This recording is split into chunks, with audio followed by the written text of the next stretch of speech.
எப்படியோ பூசை முடிஞ்சு மறைக்கல்வி கிளாஸ் முடிஞ்சிருச்சு. என்னடா மறைக்கல்வி கிளாஸ் தான் வைக்க சொல்லி அவன்டா சொல்றான். நான்லாம் பூசைக்கிறதே பெரிய விஷயம்டா. என்னை போய் மறைக்கல்வி கிளாஸ் வர வைக்கிறீங்களாடா? என் கெத்து என்ன ஆகுறது? கெத்தாட முக்கியம். மறைக்கல்வி முடிஞ்ச 5 ரூபா பிஸ்கெட் தராங்களா, அதான் முக்கியம். இந்த 5 ரூபா பிஸ்கெட்டோட உனக்கு பெரிய விஷயம். எங்க வீட்டு நாய் கூட அந்த பிஸ்கெட் தின்னாதுடா.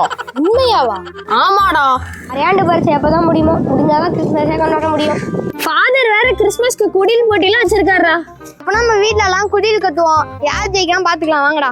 போட்டியா? என்னை மீறி எவன் ஜெயிப்பான் பாத்துருவோம். நம்மனா வீட்டுல குடியில் எடுப்பான். இவன் என்ன பண்ணுவான்? இவனா?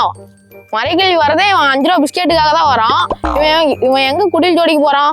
இந்த பிஸ்கெட்டை நீயே வச்சுக்க. அப்பா அம்மா இல்லாத அவனை ஏன்டா அசிங்கப்படுத்துறீங்க? அவனே அவன் பாட்டி கூட தான்டா விளையாடுறான். நம்மளை பாத்துக்க நம்ம அப்பா அம்மா இருக்காங்க, அவனை பாத்துக்க யாரா இருக்கா?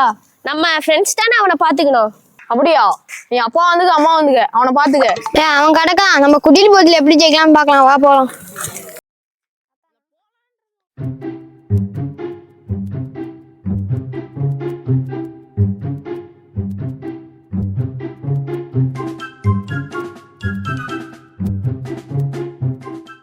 பாடா, தமிழ் இங்கிலீஷ் வரைச்சா முடிஞ்சிருச்சு. இன்னும் மேக்ஸ் வரைஞ்ச முடிஞ்சா ஒரு எமகண்டமே முடிஞ்ச மாதிரிடா. உனக்கு மேக்ஸ்ல எமகண்டம், எனக்கு சயின்ஸ்ல தாண்டா எமகண்டம். உங்களுக்காச்சும் மேக்ஸ் சயின்ஸ், எனக்கு எல்லாமே ஏமகண்டமா தாண்டா இருக்குது. சரி மட்டும் பாஸ் ஆனா எங்க அப்பா என்ன தொலைச்சே போட்டுவாரு. அதுக்குதான் எனக்கு ஒரு ஐடியா இருக்கு. குடில் போட்டிக்கு போனதுனாலதான் நான் ஒழுங்கா படிக்கலன்னு எஸ்கே போயிருவேன். குடியில் ஜோதிக்க போறியா நீ? புது கோட்டில் வாங்கிட்டேன், 8000 ரூபா. நானும் குடில் வாங்கிட்டேன், ஆனா குழந்தைஸ் மட்டும்தான் எனக்கு தெரியும்.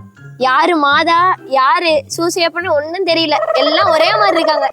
முக்கியம் குத்து முடிப்போ எல்லாத்தையும் வச்சு விடு. அந்த டோனி கிட்ட கேட்டா யாரு சூசை பேர் யாரு மாதான்னு சொல்ல போறோம். அது வேணா சரிதான். உனக்கு என்ன குடில் ஜோடிக்கிற வேலையா இருக்கு? வீடே குடியில் சைஸ்ல தான் இருக்குது. நம்ம கிட்டயும் குடில் செட் இருந்திருந்தா நம்மளும் குடில் போட்டிருக்கலாம்ல. சே, எல்லாம் போங்க, குடில் ஜோடிக்கிற வேலையை பாருங்க. இந்த குடில் செட்டு வேற உடஞ்சிடுச்சு. இதை குப்பையிட்ட போட்டுறேன்.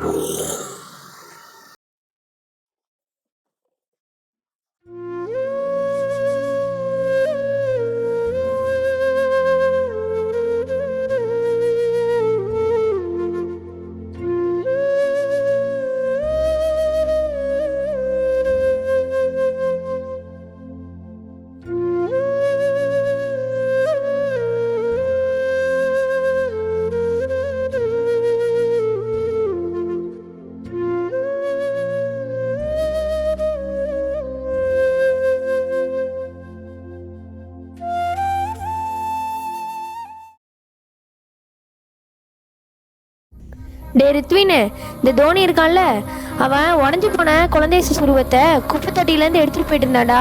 நான் பார்த்தேன்டா. உடஞ்சி போன சுருவமா? அதை வச்சு அவன் என்ன பண்ண போறான்? அதை வச்சு என்ன பண்ண போறான்? குடியில் தான் ஜோதிப்பான். நான் ஃபைபர்ல குடியில் வாங்கி வச்சிருக்கேன். அவன் உடஞ்சி போன சுருவத்தை வச்சு அவன் ஜோடிக்கு போறானா? பாத்துருவோம். பாப்பான் என்ன பண்றான்னு. இந்த குழந்தை இயேசுவோடைய கை எங்க இருக்கும்?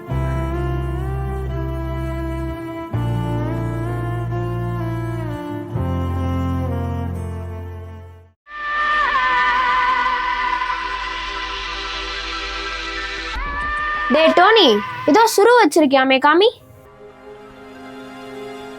எங்கடா குழந்தைய கைய? கையில் நொண்டியான குழந்தைய தான் நீ வச்சிட்டு இருக்கியா? இதுக்குதான் இந்த பில்டப். டேய், உடஞ்ச சுருவத்தெல்லாம் வீட்டுல வைக்க கூடாதுடா. கொண்டு போய் வேணா குப்பை தொட்டிலே போட்டுரு.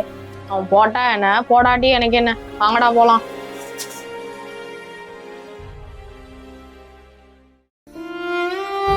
ஏசப்பா, கை இல்லாதவங்கள எல்லாரும் கேவலமா பேசுறாங்க. ஆனா உங்களை தூக்கி போட எனக்கு மனசே இல்லை. நான் என்னதான் பண்றது?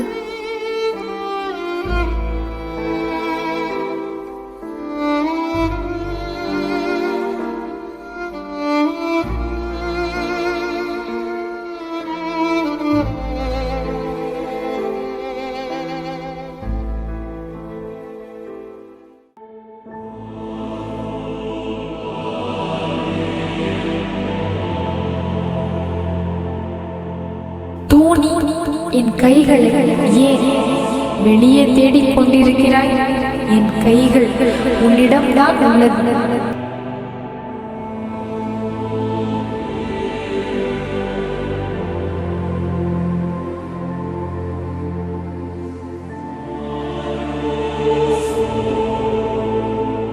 நம்ம கண்ட காட்சி உண்மைதானா? ஆண்டவர் உங்களோடு இருப்பாராக. உம் ஆன்மாவோடும் இருப்பாராக. புனித மத்தேயு எழுதிய தூய நற்செய்தியிலிருந்து வாசகம். ஆண்டவரே மாற்றி உமக்கே. உங்கள் வழக்கன் உங்களை பாவத்தில் விழ செய்தால் அதை பிடுங்கி எரிந்து விடுங்கள். உங்கள் உடல் முழுவதும் நரகத்தில் எரியப்படுவதை விட உங்கள் உறுப்புகளில் ஒன்றை நீங்கள் இழப்பதே நல்லது. உங்கள் வழக்கை உங்களை பாவத்தில் விழ செய்தால் அதையும் உங்களிடமிருந்து வெட்டி எரிந்து விடுங்கள். உங்கள் உடல் முழுவதும் நரகத்திற்கு செல்வதை விட உங்கள் உறுப்புகளில் ஒன்றை நீங்கள் இழப்பதே நல்லது. ஆண்டவரின் அருள்வாக்கு. கிறிஸ்துவே உமக்கு புகழ்.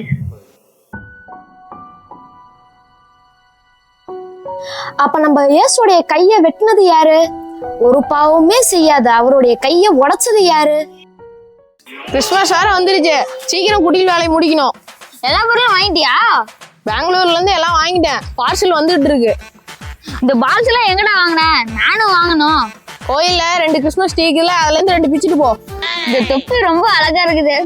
இந்த தொப்பி தானே வேணும், நீயா போட்டுக்க.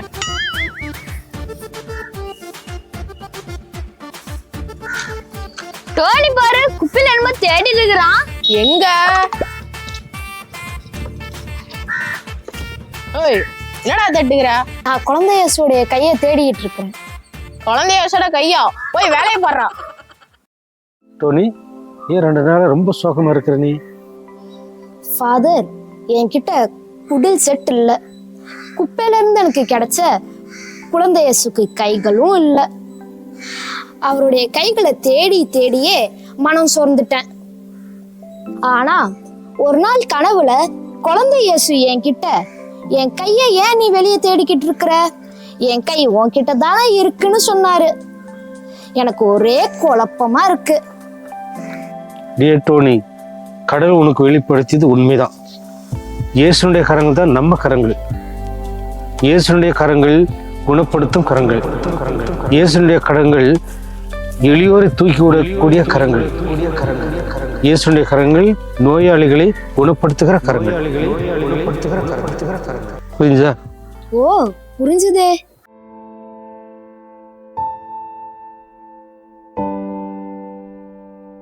இயேசுவின் கரங்கள் குணப்படுத்தும் கரங்கள்.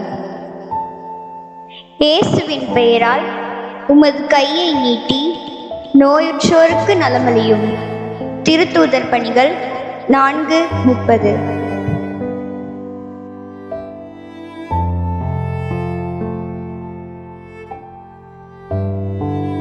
இயேசுவின் கரங்கள் தூக்கிவிடும் கரங்கள். ஆண்டவரே, உம்மை ஏத்தி புகழ்வேன், ஏனெனில் நீர் என்னை கை தூக்கி விட்டீர். திருப்பாடல் 30:1.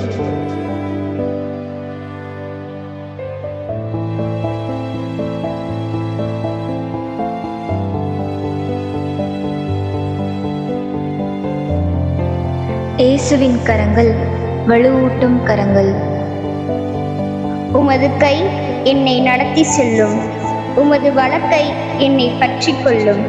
திருப்பாடல் 139:10.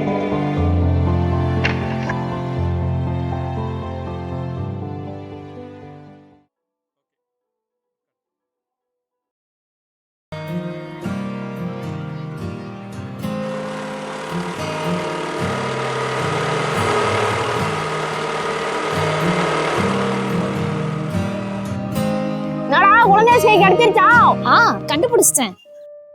நம் அன்றாட வாழ்க்கையில் ஆண்டவர் இயேசுவுடைய கரங்கள் நம்மிடையேதான் செயலாற்றுகின்றன. வலிமை மிக்க அவரது கரங்கள் யாரையும் அடக்கவில்லை, ஒடுக்கவில்லை. மாறாக ஆதரித்தது, வாழ்வளித்தது. அனைத்திற்கும் அரசராம் நம் ஆண்டவர் இயேசுவின் கரங்கள் நம் வலுவின்மையால் நமது கரங்களை தாங்கியது, நமது கரங்களாகவே மாறியது. எனவே இயேசுவின் கரங்கள்தான் நம் கரங்கள். அன்பின் கரங்கள், கனிவின் கரங்கள், ஆசியின் கரங்கள்.